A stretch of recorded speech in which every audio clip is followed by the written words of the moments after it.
Good morning. Whoa, that's loud.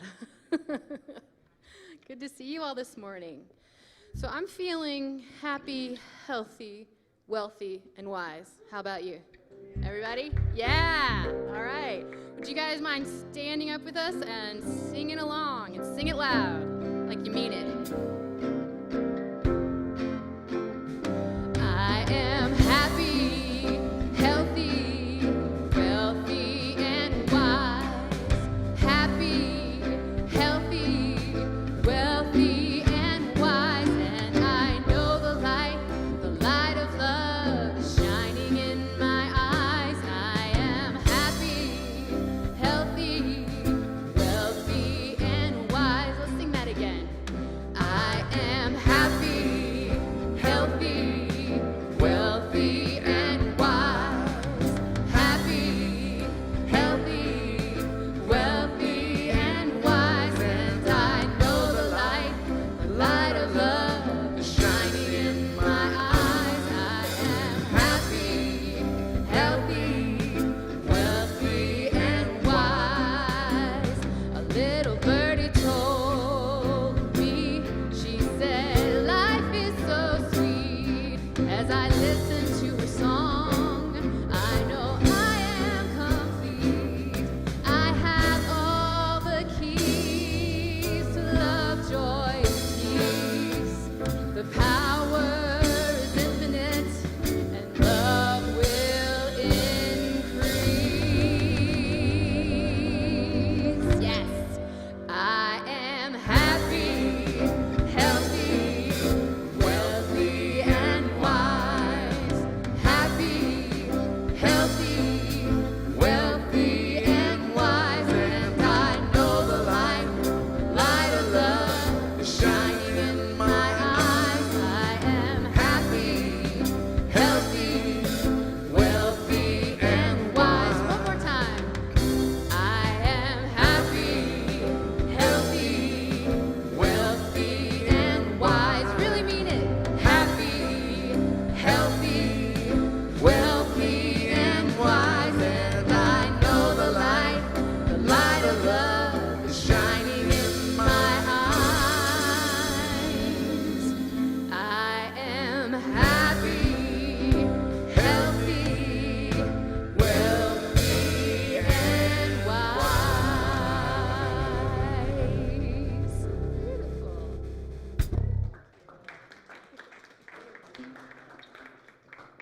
Energized, great.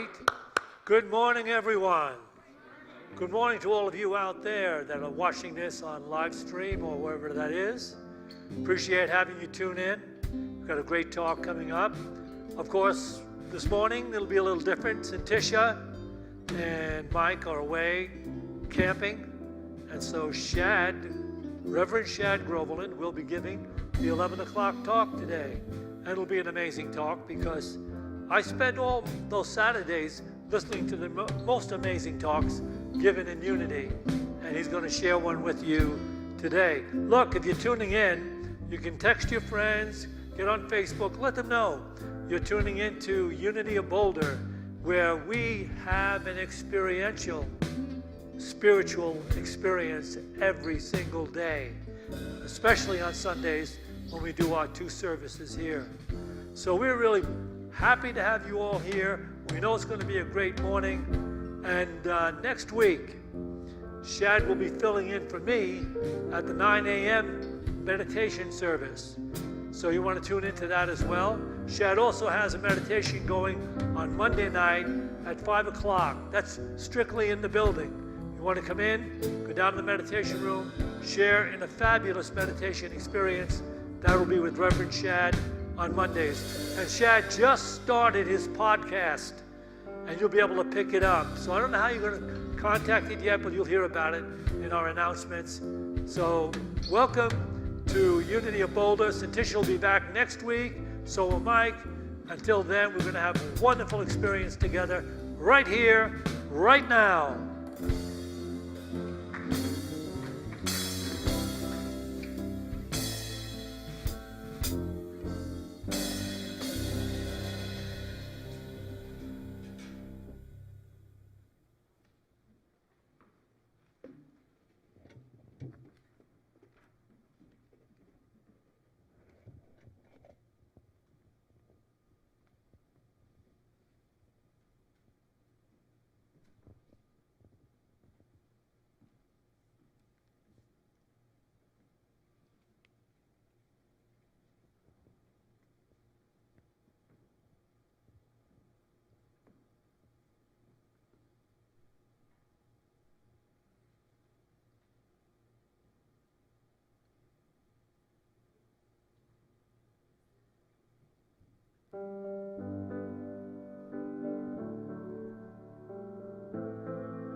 still and know that I'm with you, and I will say your name. If terror falls upon your bed and sleep no longer comes, remember all the words I said. Be still and know.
And when you go through the valley and the shadow comes down from the hill, if morning never comes to be still, be still, be still. If you forget the way to go and lose where you came from, if no one is standing beside you, be still and know I am. Still and know that I'm with you. Be still and know I am.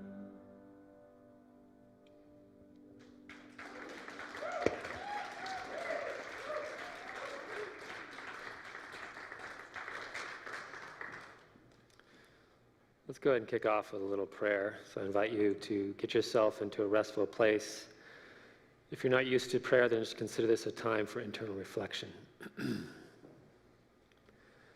We close our eyes and allow ourselves to go within, to be still.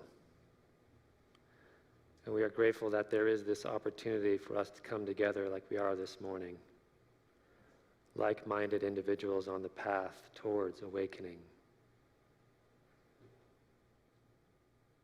In a world that is so busy with trying to acquire, we recognize how blessed we are right now to simply stop and be still, to be quiet, to be aware, knowing that the presence of Spirit is moving in and through this room with us and as us. And so it is. Amen.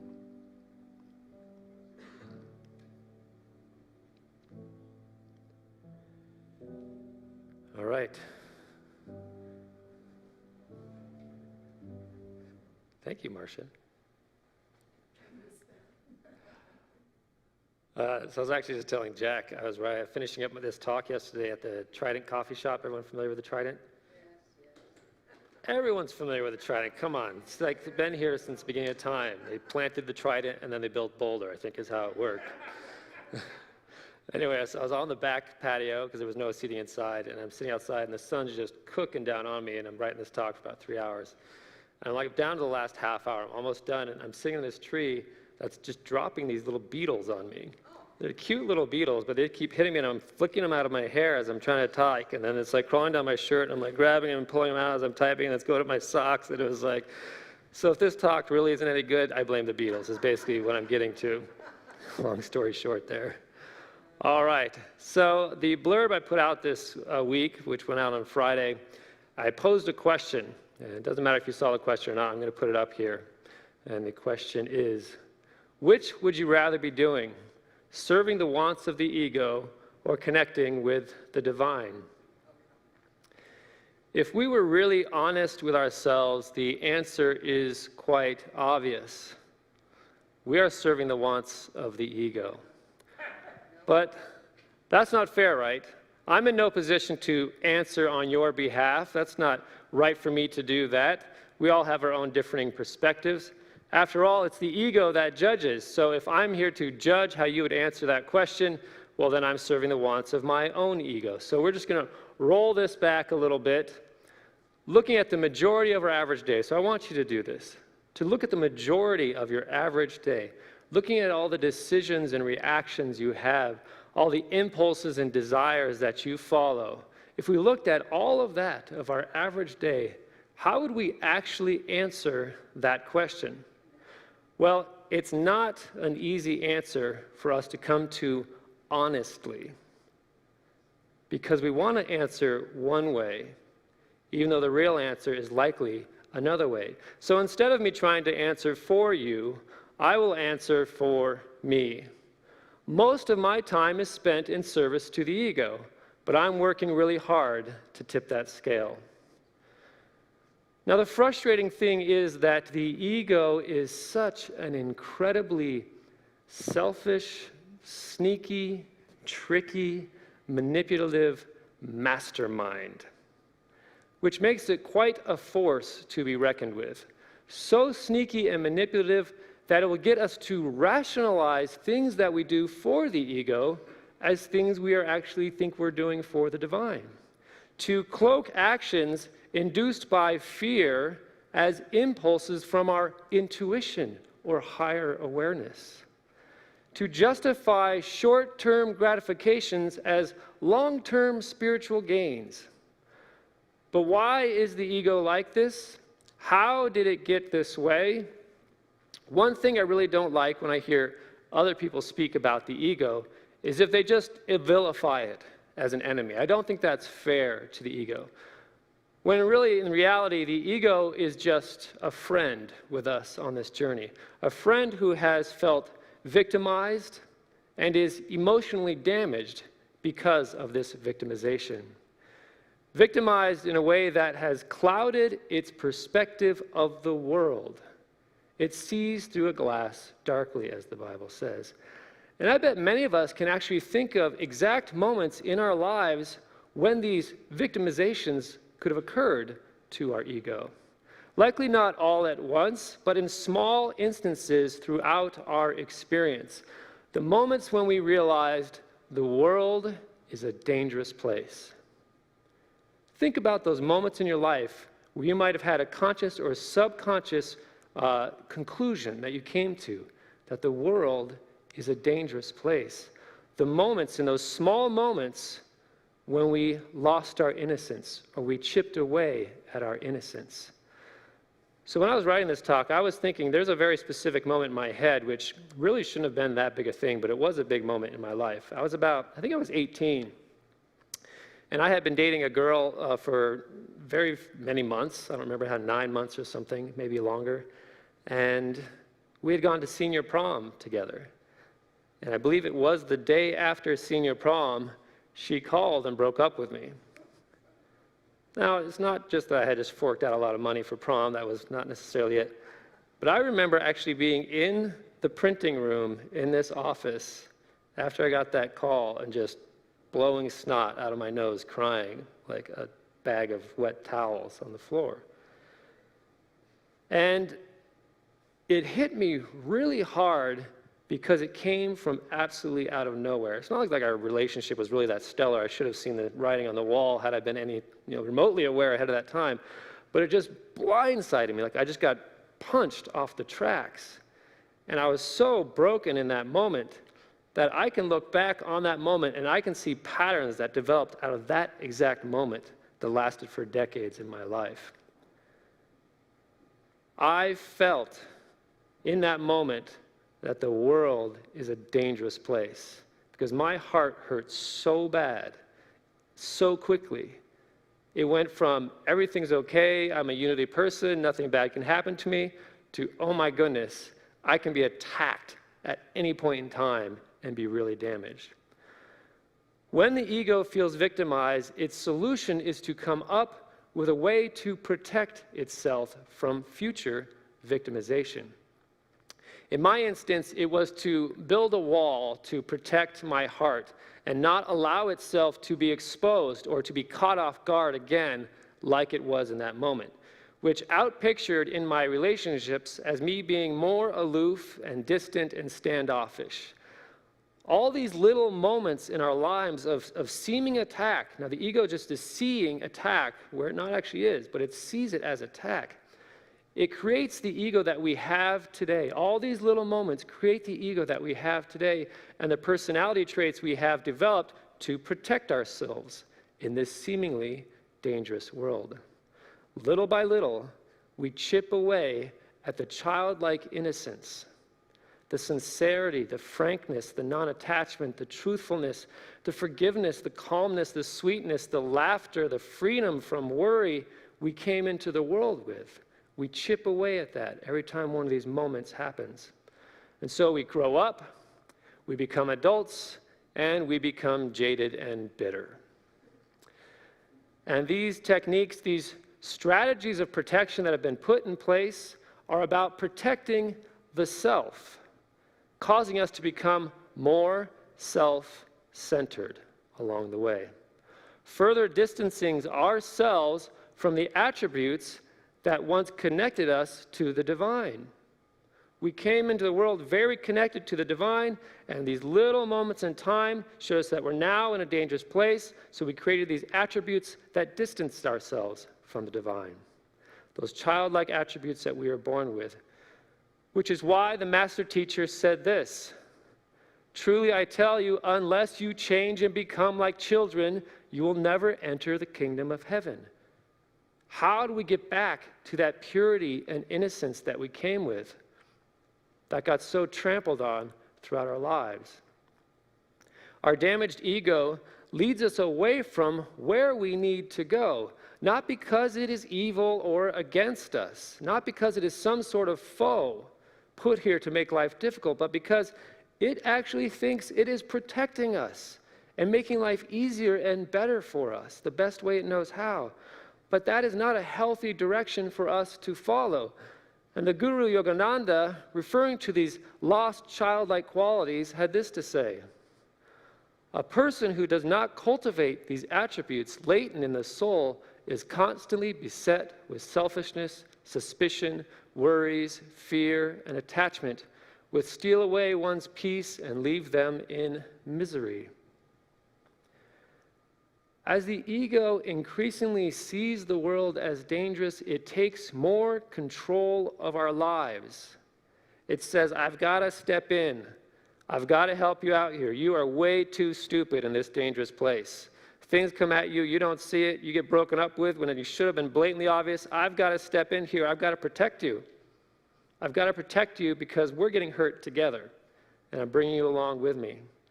And this control, as the ego steps into more and more control, is self-centered, leading us to selfish actions which serve the short-sighted perspective and short-sighted desires of the ego. Which brings me to something I said in a podcast I recorded last week on the podcast show I do with my friend Melissa called Less Serious, available on all the podcast channels you're used to and on our church website. And the topic was on, believe it or not, hallucinogenic substances and if they really increase spirituality and create authentic spiritual experiences. Pretty fascinating conversation we had. Now, I have never done these substances myself, much to the shock of most people. Having grown up in Boulder, somehow I avoided even ever smoking marijuana. I know. I'm one of maybe 2 in all of Boulder County. So I don't know where the other one is, but it's my doppelganger. It's Jack. Okay. All right.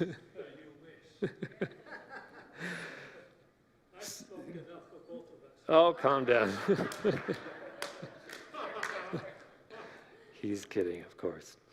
So in the episode, I made it very clear, I cannot speak to this topic from a place of experience because I have not done it. But we had others on the podcast who had these experiences. And here's the point I wanted to get to, which is beautifully and succinctly put by the basketball player Michael Jordan. If you do the work, you will get rewarded. There are no shortcuts in life. The ego is selfish, and selfishness breeds impatience. Ergo, the ego is impatient. The ego wants quick decisions that lead to quick fixes, no matter how large or complicated the problems are. And actually in our podcast about science and religion, we talked about how our short-sighted wants and desires are actually pushing science to step out of the realm of doing a good job into the realm of just getting us answers quick. Because science was supposed to be methodical and slow and vetted over and over again. But we as a populace have said, we want answers now, so that methodology is vanishing. And we're just getting answers that are not based on hard science. So that's another interesting topic. So we as self-aware physical human beings are very complicated creatures that create intensely complicated situations, which means our spiritual path, our journey from physically focused consciousness to spiritually focused consciousness is also going to be very complicated. Complicated primarily and mostly entirely because the ego is such a mastermind of deception, tricking us in ways that it thinks will lead us to more comfort and protection. And this mastermind of deception has no patience for what it sees as a slow and arduous process towards self-realization, awakening, enlightenment, whatever you choose to call it. It likes the idea of what is supposed to come with self-realization, but it despises the time and effort required to obtain it. So naturally, what does it do? It looks for a shortcut. A shortcut to get what it wants at the expense of what it needs, at the expense of what we actually need. The ego wants to be able to step right onto the court next to Michael Jordan, to play as good as he did, to receive all the fame and cheering and adulation that he did without putting in the time or effort that he did. Because in that time and effort lies the seeming possibility of difficulty and failure, which the ego is inherently trying to protect us from. So I'm not trying to vilify the ego. It's doing the best it can for us at the expense of us. So the ego wants the end result without the in-between process to get there. But Michael Jordan, as a master of his craft of basketball, not so much of baseball, but of basketball, some of you understand that. He did a short stint in baseball, which was very unsuccessful. Yes. He said there are no shortcuts. Mastery comes with the practice of the skills that lead to mastery. If it is basketball, then I practice dribbling and shooting and passing and running and strategy. I don't master basketball by watching it, talking about it, dreaming about it, visioning for it, mind mapping it, drinking the sodas that have the labels on it. I don't even master it by praying about it. Those may help, But mastery only comes by actual practice of the skills that lead to mastery. A bassist has to play the bass 8 hours a day to master the bass. They cannot just watch YouTube videos. We have a master guitarist right here. Is that true, Todd? He's working on it. In sports, it is mastery of the body and the mind. In spiritual practice, believe it or not, it is even deeper mastery of the body and the mind. Deeper mastery equates to more focused time and effort, which I would deduce means even less chance for shortcuts. We covered a lot of good information in that podcast with many of my personal experiences and theirs being revealed that are all tied around that topic. But as I sat there, I have to admit, listening to their stories of these ethereal experiences and leaving their bodies and astral travel and talking to sentient beings and afterlife and all these things that were happening in there, I felt a bit like a Puritan dinosaur. That's what they look like, by the way. There I was standing behind what sounds like an out-of-date, out-of-touch, prudish ideology. Hey kids, don't do drugs, meditate instead. How do you make the case for a slow and often arduous daily practice in a world of instant gratification from chemicals and technology? Well, I can tell you it is becoming harder and harder and harder. It is a very difficult sell. And from my own little, limited perspective of the world, there is a feeling that what the spiritual masters taught for thousands of years is being washed away in the flood of our desire for shortcuts. Shortcuts to avoid learning from difficulty, shortcuts to avoid learning from patience, shortcuts to avoid learning from dedication, pain, focus, willpower, determination, surrender, not knowing, not needing to know, and simply allowing. Allowing the right and perfect solutions to unfold at the right and perfect time in the right and perfect way. But who has time and patience for that anymore? We are increasingly looking for instant gratification from short-sighted viewpoints. But as I experience it, the divine is not concerned with our timelines, our deadlines, or our expectations. The divine unfolds in an often slow and methodical way that can go entirely unnoticed to the rush of the short-sighted ego, which is an idea that really transitions quite well to addressing a question someone asked me this week about the word grace. And I said I would get this into my talk, so I've done it. They were confused about what grace is. What is the grace of God, or what is divine grace? I too struggled to understand that term. I wasn't really raised with it in Unity, but I heard people using this term as I grew up and became an adult. So for many years, I didn't really get this concept of grace, and people would explain it to me, and it still didn't make any sense. And when faced with difficult words that have to come from a Christian origin, I often turn to the book, The Revealing Word, which was written by our co-founder, Charles Fillmore, which takes a lot of the Christian terminology that you've heard and gives the metaphysical slant that Unity puts on it so we can have a deeper understanding of it. And this is how he defined grace: goodwill, favor, disposition to show mercy, aid from God in the process of regeneration, which would be the process of us coming into self-awareness. Okay, that is something, but it comes a bit short of actually leaving one with a clear understanding of what that word is. Those are the type of descriptions I would get and I go, okay, I still don't know what grace is. And so it is actually a visual that helped me to understand it. Grace is the blessing of God pouring down like sunshine on all of us all of the time. The abundance, the health, the wholeness, the peace, the power, the hope, and joy pouring down on us all the time. But if this is true, why don't we experience it this way? Well, we have done something very interesting. We have put up a barrier between this blessing and ourselves.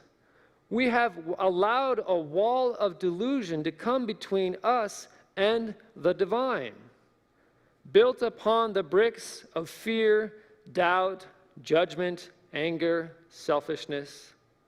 What the Eastern traditions would call Maya, the grand illusion of physicality, which creates separation from God or distance between us and the divine.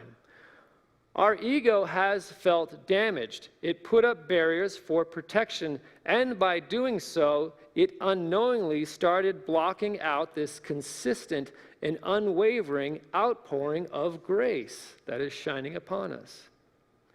You've likely heard it said that we need to receive God's grace, which is actually correct in that wording. We need to learn how to break down these barriers of our own creation in order to receive the light which is pouring down upon us at all times, which can in fact be a difficult process, strenuous, requiring willpower and fortitude to stay the course in order to break down these walls we have built. But if we could see our path from a higher perspective, if we could step out of the ego's short-sightedness, if we could flow with the process instead of trying to circumvent the process, we would recognize that what we used to think was struggle, was difficulty, was boredom, was inconvenient, was taking too long, was uncomfortable, in fact, was the process unfolding exactly as it has to. And the process only appears difficult and boring because of our attempts to bypass it and our resistance to letting it unfold in the time and manner that it has to. We might be currently serving the wants of the ego. I admit, by and large, I still am. But our spiritual awakening is coming in spite of our resistance. Because after all, resistance is futile. And that is the truth as I experience it. We're going to go into a time of meditation now. I invite you to take a deep breath and just to sink into your seat, no matter where you are in time or space, sitting in this room or joining us online. I invite you to find a place of quiet, outside and within.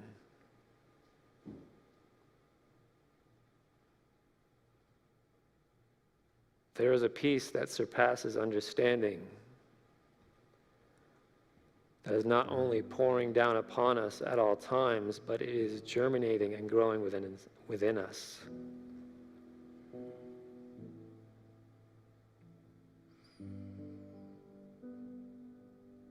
And there is this friend on the journey that we call the ego, that gosh darn it is trying to do the best it can, but it has been given some very primitive tools for execution.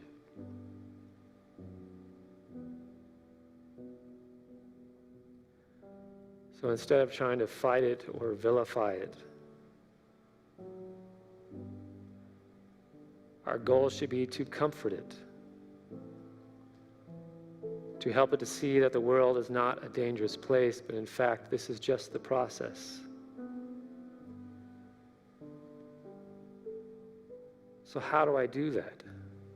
How do I bring comfort to the ego, as if it is a small child that has been shocked by what it has seen? Well, it's quite simple. What am I showing it?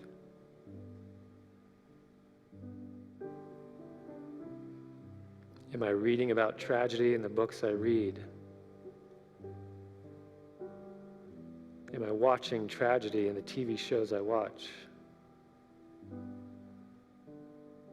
Am I hearing about tragedy in the radio programs I listen to? Am I being bombarded with tragedy in the news programs I let filter into my brain and my consciousness? Am I constantly being reminded of tragedy by those around me who can't stop talking about it?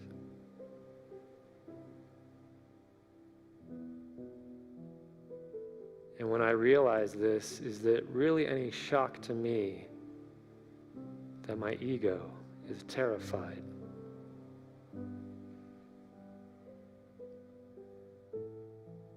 And that my ego in its immaturity has done the best it can to try to protect it, try to protect me from this non-ending onslaught of negativity that I allow to pour into my life.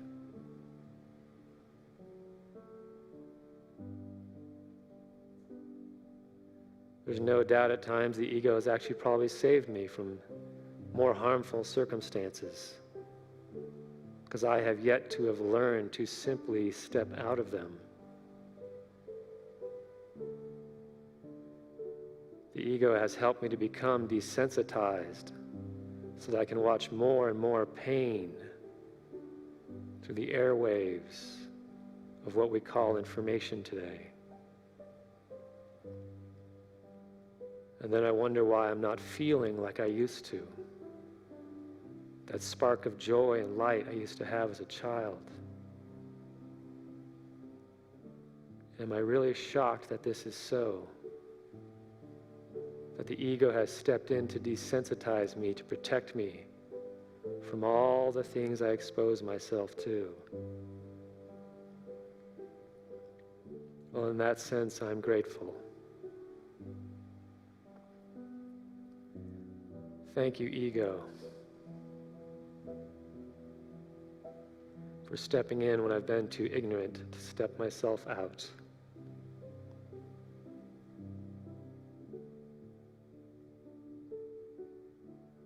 But as a higher functioning being, surely I ought to be aware of these subtleties of what I'm doing to myself on a daily basis. As a higher functioning being, surely I should be able to recognize when this information is just cauterizing my senses. And that it's time to step away. It's time to tune out. It's time to go within more often than I'm turning without.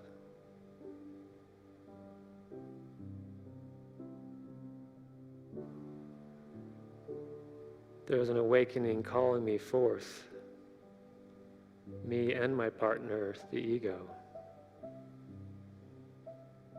We are supposed to travel this journey together,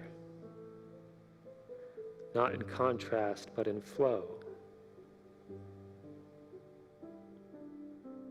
And perhaps now I've realized I have been the adversary. I have created the circumstances that have made it difficult for this partnership.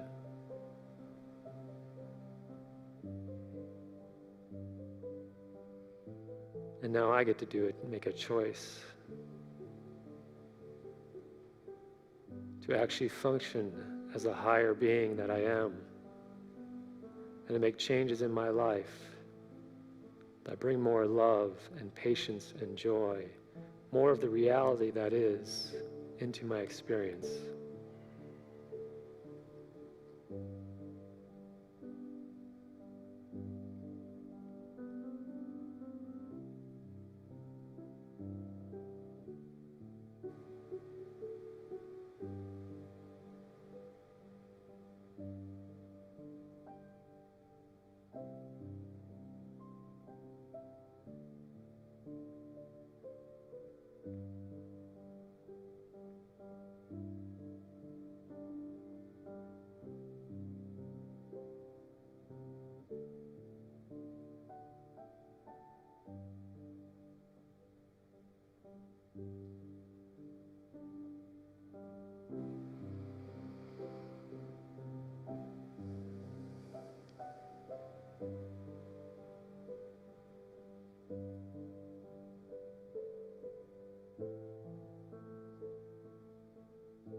My ego's job is to plug the holes in my ship.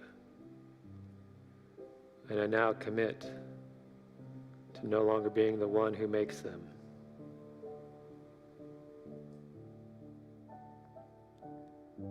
And as I go forth now from this time of meditation, I hold on to a new sense of reality, intention, and focus for my life. Knowing that my next few decisions and all decisions going forward are going to be in alignment with my direction towards the divine. And so it is.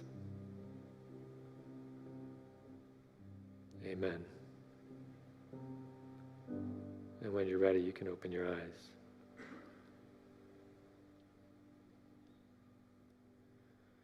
So we are going to take an offering for Unity now.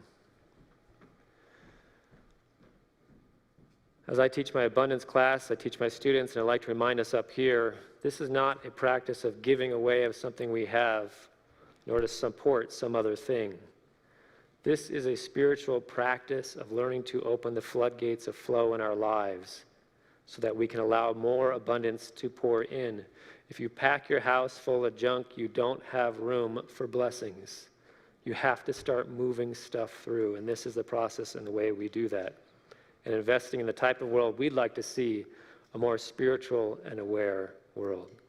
So we do have many ways to give here at Unity of Boulder. You can text to give, you can use the app, and you can actually still use cash or check. You can send that in by mail, and we do have the baskets in the back and the dip jars out in the lobby for physical donations as well.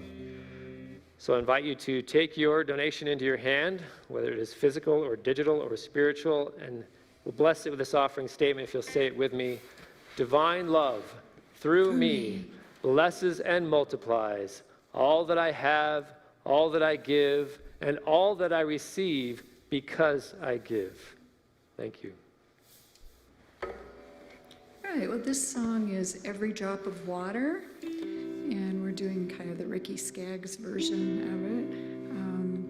Just really feel appreciation for the band playing with me, Todd and Louie and Joel, and then my husband, Bruce. We both feel a resonance with this song. It's kind of like what Shad was talking about, like the ego might like to reject the bad experiences, but this song just says you embrace everything and make it part of your spirituality. 1, 2,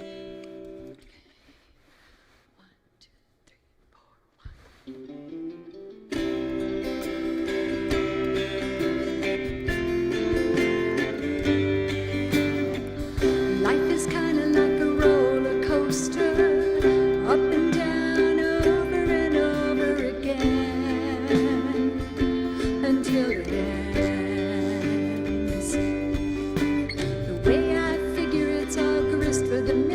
There's a lesson to learn from every hard spill we take.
masterpiece in every heart, an ever-changing work of art. We're all diamonds in the rough. We'll shine soon enough. Let tears of joy and sorrow lead you home. Every drop of water shapes the stone. Life is kind of like a roller coaster, up and down, over and over again.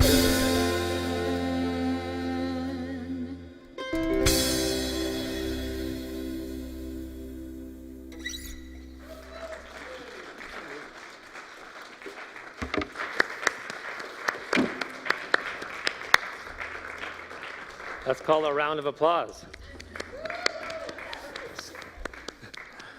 All right. Well, we appreciate you guys being here. Appreciate what a great looking audience today. It's really beautiful to have you here. I think we're probably doing really quite well. Appreciate everyone who's watching us online. We love that you're there. We love that we comment and get to chat with you online. And we always invite you to share this with your friends and family. It's always up there on the website and on the Facebook and YouTube, so you can go back and find a talk you liked and share it. And so we will be out in the parking lot doing fellowship out on the front steps if you want to meet us out there for that. I think that about covers it. Yeah? Todd gives me the thumbs up. That's good. All right. Why don't we stand up and rock out to our final song here, I Release and I Let Go. I release and I let go. Let the Spirit run my life, and my heart is open wide. Yes, I'm only here for God. No more struggle, no more strife. With my faith I see the light.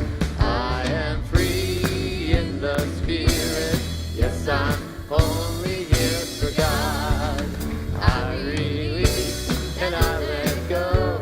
I let the Spirit run my life, and my heart is open wide. Yes, I'm only here for God. No more struggle, no more strife. With my faith I see the light.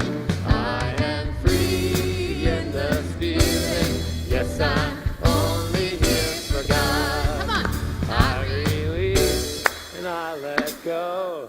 I let the Spirit run my life, and my heart is open wide. Yes, I'm only here for God. No more struggle, no more strife. With my faith I see the light. I am free in the Spirit.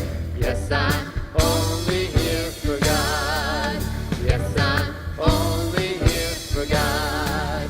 Yes, I'm only here for God.